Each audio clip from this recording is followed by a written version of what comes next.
10 years ago, you would not have seen a wellbeing book in the Australian Business Book Awards nominations to start off with, let alone this year winning the leadership category, the management category, as well as Business Book of the Year. Yeah. So for me, what makes me excited about these awards is that we're finally seeing an acceptance, not only an acceptance, but an acknowledgement that wellbeing is an important part of our leadership toolkit.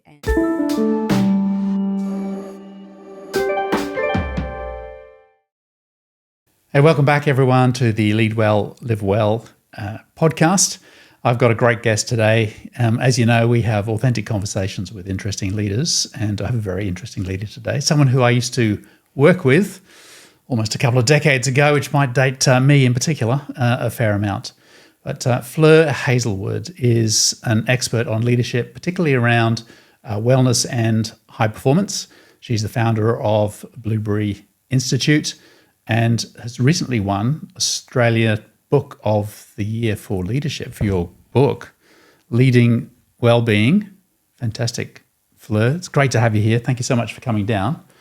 Do you want to tell us a little bit about the book and why is it needed? What's going on there? Leading Wellbeing is very much around helping leaders and managers to understand that not only is now wellbeing a core part of their role in terms of looking after their teams, but there's actually a skill set around it to make it easier. We tend to call these kinds of conversations soft skills or soft conversations, but I tend to find that people steer clear of them because I tend to find them the hard skills and the hard conversations. Yeah. And so in Australia and New Zealand in particular, we're facing a bit of a burnout epidemic. Our mental health levels, despite all the awarenesses and resources that have been poured into it, are still stubbornly at 1 in 5 people, particularly at work, not just in the community in general, living with a mental illness at any one time. And so we're in this place where we're burning out, we're exhausted, we're not doing well from a mental health perspective, but things aren't improving and things aren't changing. Part of the legislation around upgrading our workplace health and safety laws around things like psychological safety and psychosocial health is an acknowledgement that unless we do things differently at work in particular, things aren't going to improve. Yeah. But people's level of confidence or willingness and the training and the skills to actually be able to not only grapple this but lean in and deal with it are really substandard. It's not things that we learn in business school. It's not things that we learn as managers when we first start work. And Absolutely. So there's this almost like this, great gap between what people are, where people need to be and how we need to be leading. Yeah, absolutely. Like those soft skills are often the things that give great productivity and create a great sense of engagement, and people roll out of bed on a Monday morning, want to be part of what you're doing. 1 in 5 is really high. Do you think that's improving, or is it something that's still deteriorating? It's not improving. It isn't deteriorating either. It's almost like stubbornly stuck is probably the best way I'd describe it. However, we will deteriorate if we don't do a better job in the early stages, particularly at work, of recognising when stress becomes chronic stress for our staff, and instead of just accepting burnout as the price for performance, actually doing something about burnout and workload and the way we work up front. Yeah. Because otherwise we will see our mental health and our mental illness statistics continuing to rise, and we're right on the cusp. So we've got close to 2 years worth of global studies now on burnout, particularly burnout in organisations across the world. Yeah. And consistently we're seeing between 65% and 85% of managers and leaders reporting that they've experienced all the symptoms of burnout within a 12-month period. And unfortunately, Australia is actually trending towards the top end of that. Yeah. So we're much more at risk of our mental health, challenges actually becoming a significant business issue and risk. Yeah. It's a challenge, I think, given how fast the marketplace is moving. You've got AI coming, we've got this change coming, came out of COVID. There's so much going on. You described, there was something that I read in one of your articles around burnout, and that you can prevent burnout by having boundaries, not balance. It's about boundaries, not balance. Do you want to explain the difference between those two things? Often when people are talking about their exhaustion or burnout, they talk about the fact, oh, look, I need to get better balance in my life. And I have to say I really dislike the term work-life balance because it's all life and work should be a natural, manageable, healthy part of that. So I tend to think of life as a circle and work should be sort of like one piece of the pie within that circle. Yeah, for sure. Whereas when we look at work-life balance, we tend to think about scales and you either have it or you don't. Yeah. And it tends to take, I think, our sense of agency and choice away when we look at it as an either or. And so when it comes to burnout, what we know about it and the way that it's actually classified by the World Health Organization is it's actually classified as workplace pressure and stress that hasn't been managed well. Right. And so when we talk about the need to define and understand what a healthy workload looks like and what healthy ways of working look like, a lot of that is around making some clear decisions around prioritisation, how to get things done, what needs to get done, and then actually wrapping some boundaries around it. Congratulations too on getting your award. I think that's amazing. So you've written 2 books. One won the Health and Wellness Award, and now you've won the Leadership Award as well. So are you expecting any other books you do to win global awards or Australian awards? You're obviously an accomplished author. So for me, writing and I guess publishing books is very much around being driven by the need to help more people to understand how we can do work well. Yeah. I guess how we can also be well and how we can be better at doing that. Yeah. And so the first book was very much around personal wellbeing because I have a view that we need to put our own oxygen mask on first and we actually 100%. need to understand what it is that we need to do to make sure that we're healthy and well and we can show up in a great way. Yeah. And a lot of the leaders that I'm speaking with when I'm talking to them about better wellbeing, it's very much around my team's under stress. I've got this person that I'm worried about burnout. We've got a lot on our plate. The wheels are starting to fall off. How can I help my team? And what I'm seeing with that individual themselves, and I tend to find that managers and leaders tend to be more susceptible to burnout even than their teams because they're directing the work, they're worrying about everyone else, they're getting their own stuff done and they're trying to manage what everybody else is delivering at the same time. And so any kind of wellbeing conversation that I have with organisations is actually starting with the leader and starting with managers and having them work through and start to put in place some of the healthy building blocks for themselves. And so my first book, Resilience Recipes, was very much around there is no one size fits all for wellbeing, and there actually isn't. There's no universally agreed definition of wellbeing across science, the academics, the published literature and so forth. And it also makes sense because wellbeing is something that's experienced uniquely. But people are expecting a one-size-fits-all kind of magic bullet. Okay, how do I solve for my well-being? Let's go, move on. And it doesn't quite work like that.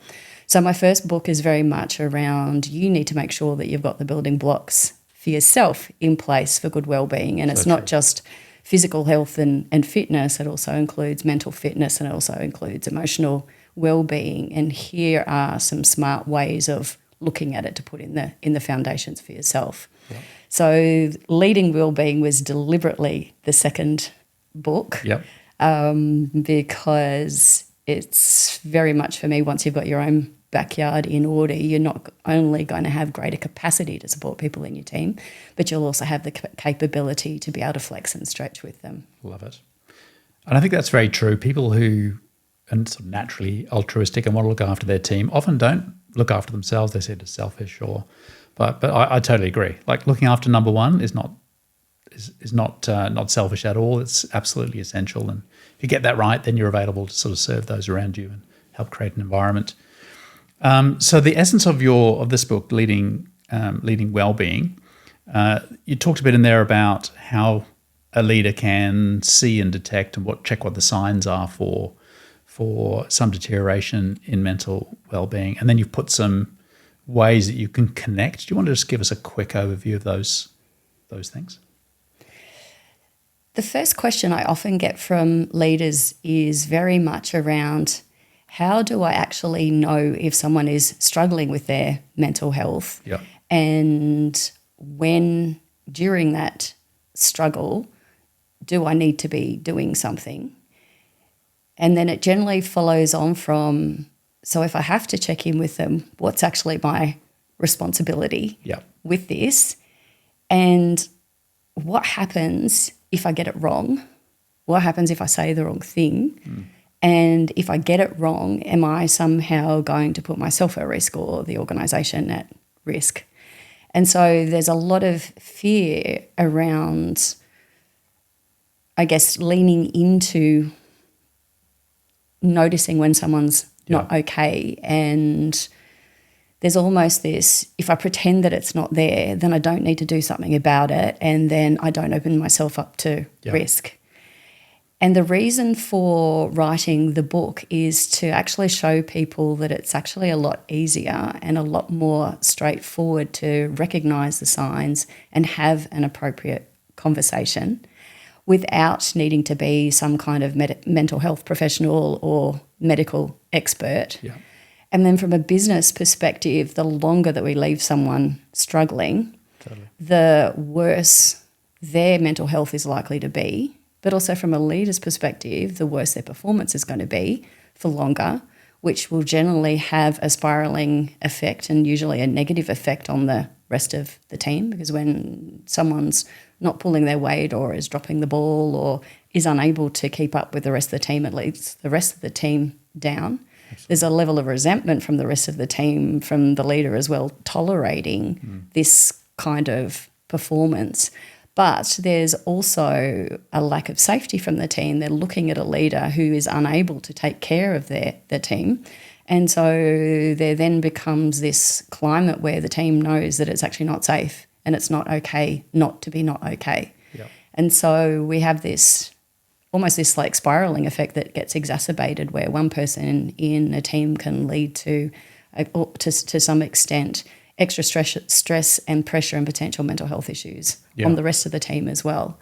And so part of writing the book was to show leaders that, one, it's actually a lot easier than we expect to have these conversations. Two, they're skills and they're trainable. So many people believe you can talk to people, or you're a people person, or you're not. These skills are very trainable. All of us can learn to have better conversations. And all of us can learn that looking after our team and team wellbeing is actually a natural part of our role at work and will actually lead to performance benefits. Whereas at the moment, by letting it go, letting it roll, we're actually creating risk and unsafe environment and deteriorating performance, not just for one team member, but potentially for all of them. Yeah. And so I do care passionately about wellbeing at work. Good on you. And I think one of my key messages that I want to share with people is that wellbeing is a foundation for performance. Absolutely. So for so many people at work, wellbeing is a project. It's something that's given to HR. It's something that's nice to have. We might start with, yoga at a lunchtime, and we wonder why no one turns up because we're too busy and our workload's not being managed and we're not doing okay. Whereas wellbeing is actually the way that we do our work. It's the way that we support people, and it's the way that we enable performance. Love it. So is that message landing, do you think? It is starting to. Yep. And I guess that's what I'm so excited about with my book award win. 10 years ago, you would not have seen a wellbeing book in the Australian Business Book Awards nominations to start off with, let alone this year winning the leadership category, the management category, as well as Business Book of the Year. Yep. So for me, what makes me excited about these awards is that we're finally seeing an acceptance, not only an acceptance, but an acknowledgement that wellbeing is an important part of our leadership toolkit and our overall business performance skill set. I love it. I'm glad there's so much more around that conversation and the importance of culture and creating an environment where people do well, looking after people. I mean, even if you don't have any altruistic tendencies at all, you get a better commercial outcome. And I think people are starting to realise that, particularly in a fast-moving environment where one person doing the thinking, everyone else just doing the doing, is not it just doesn't work. But if you create a great culture, people are engaged, productivity increases, and you get a much better outcome. So it's good to hear. So I'm glad you were recognised on that. That's excellent. I'm really pleased to see that. And I think you've done a great job too in breaking down, what's the need, how do you approach it, how do you recognise it, and then what can you do to, and you've sort of codified that whole process for a leader, which is awesome. Can I just come back to your own leadership journey? Because I know you've had 20 years experience in leadership in your own right before you've gone out and done consulting and advisory work. Do you want to just walk us through your leadership experience? I know we work together, but what was your leadership experience? My leadership journey, I guess, was a very, very interesting one. Not that I'm wanting to particularly age myself here, but thank you so much for that question, Mark, as well. When I first started work and was figuring out what my manager and leadership career could looked like or could look like, or how to make that happen, we actually didn't have things like equal opportunity laws. We didn't have psychological safety. We didn't have anything around behavioural expectations, around bullying and how you treated people. And so I pretty much experienced and faced every single kind of bad behaviour that you possibly could along my particular career trajectory. And so when it came to making the transition, particularly from my leadership career into consulting, because I'd experienced so much around what great work was and looked like and what great leadership was and looked like, but also the exact opposite, what bullying, oppressive, cutting people down leadership looked like and toxic cultures felt like. I had an extremely clear vision and understanding around what healthy leadership is and what a healthy work environment is, and also the positive effects on performance when you get it right versus the negative effects. And in some cases, I've seen quite dramatic business declines following some of those toxic leaders and toxic cultures. And so with my leadership career, I guess what has always been almost my version of true north is a very strong sense of values and a very strong sense of burning people out for performance and results is not acceptable. And so even when I saw that all around me, I was always thinking, we can do this better. How do we do this better, and what does that look like? And so my original objective was I wanted to get to CEO by the age of 40. I actually never ever wanted to be a consultant. I always saw myself as a corporate careerist, or a long-time corporate careerist. And so I achieved that CEO role at 37.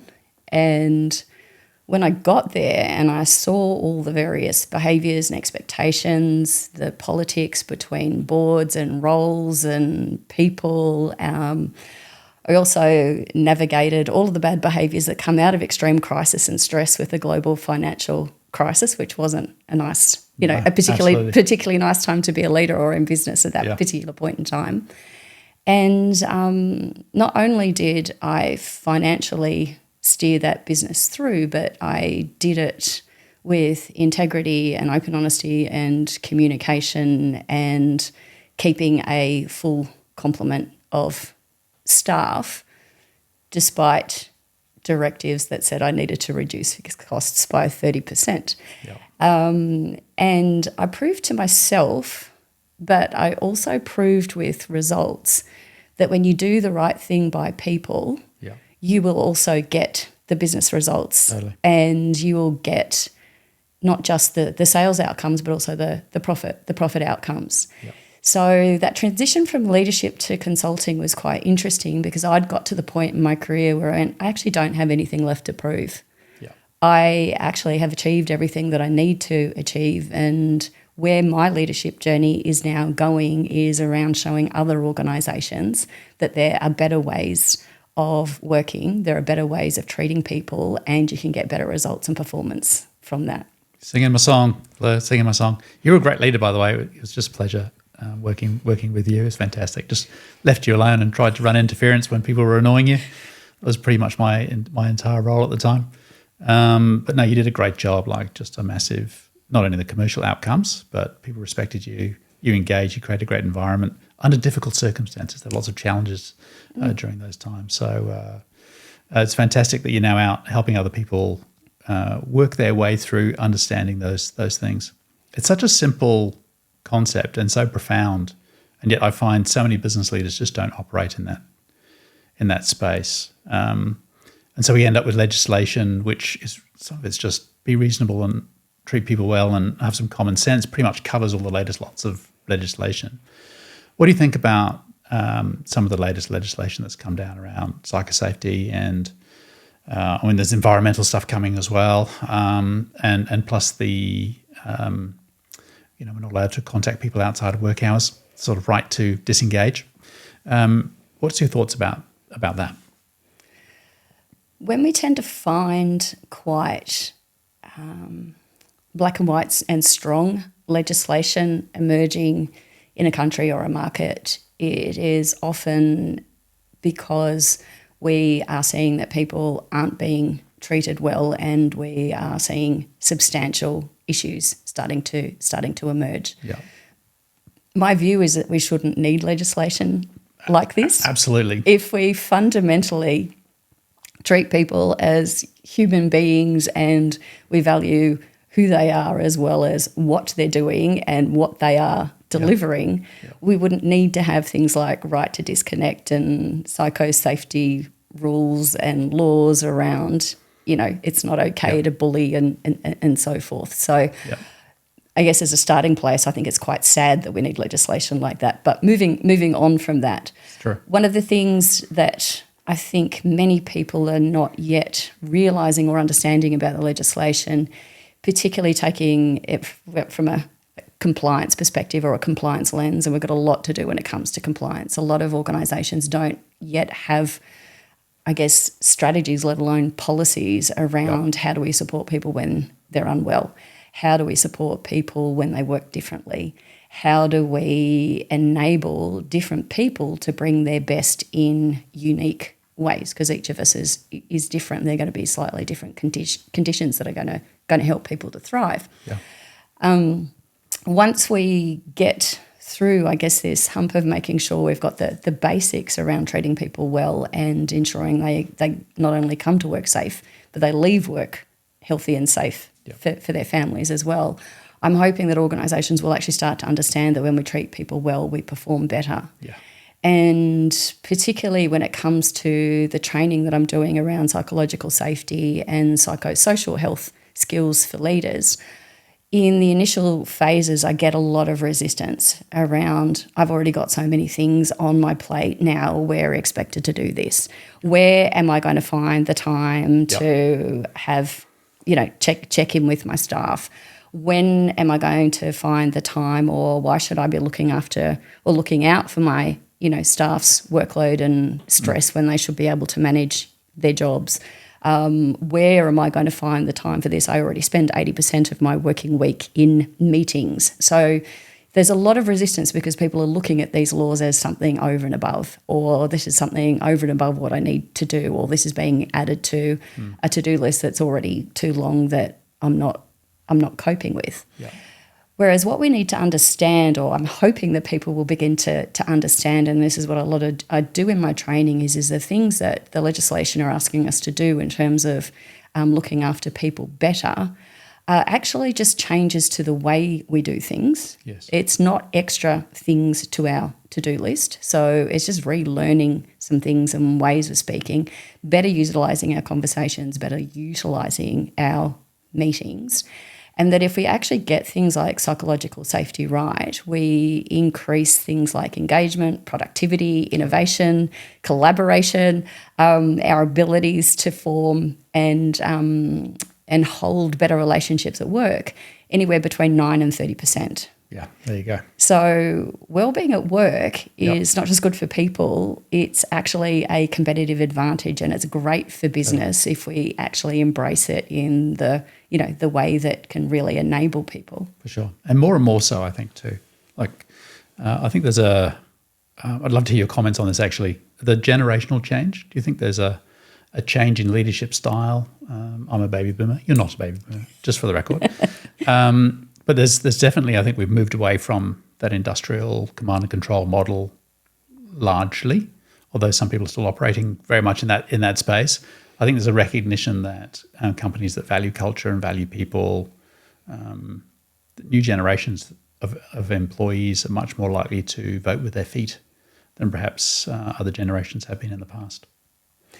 There is absolutely a generational change in terms of expectations about leadership and leadership style and expectations around the way that work is done.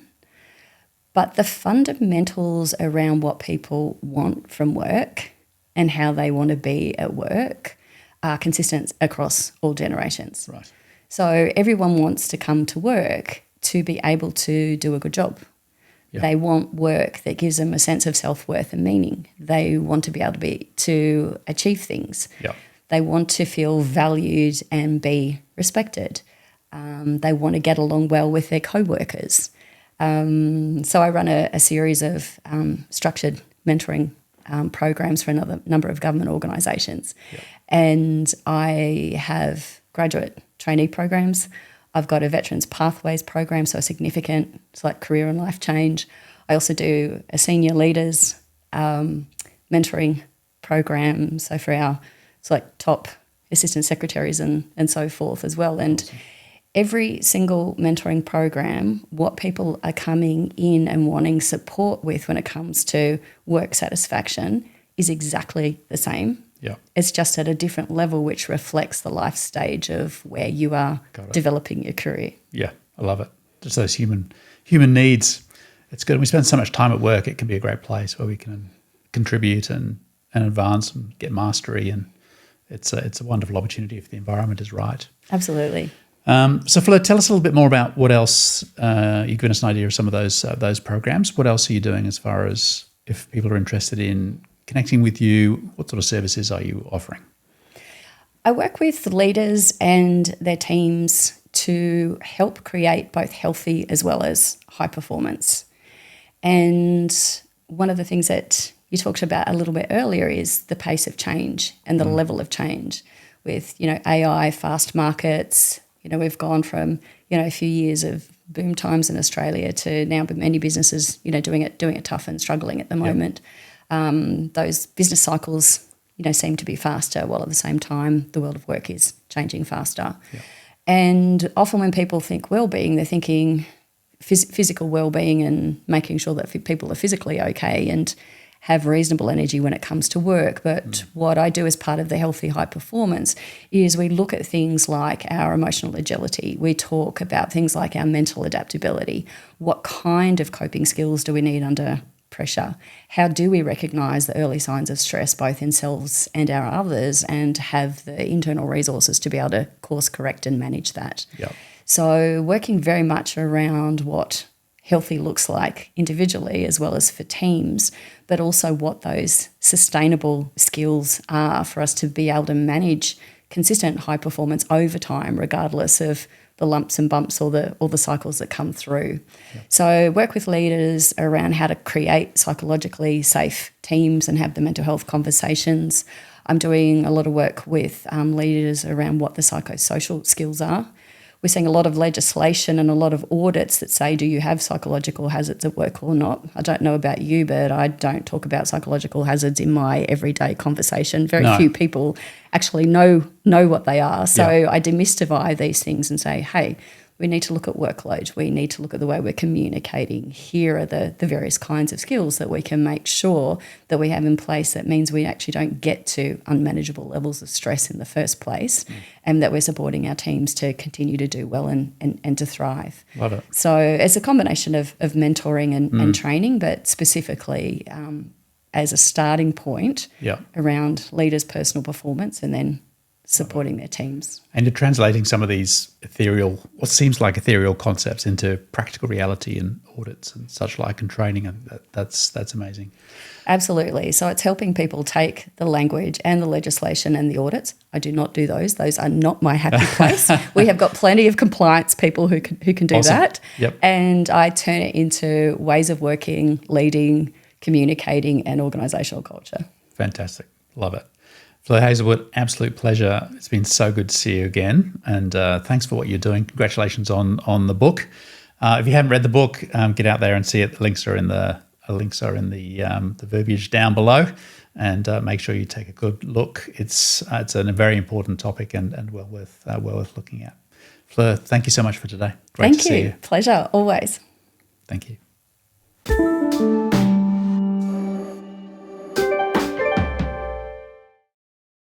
Thanks for joining us at the Lead Well, Live Well vodcast. Please like, subscribe, and share. If you want to know more about what we're all about, you can find us at leadwelllivewell.com.au.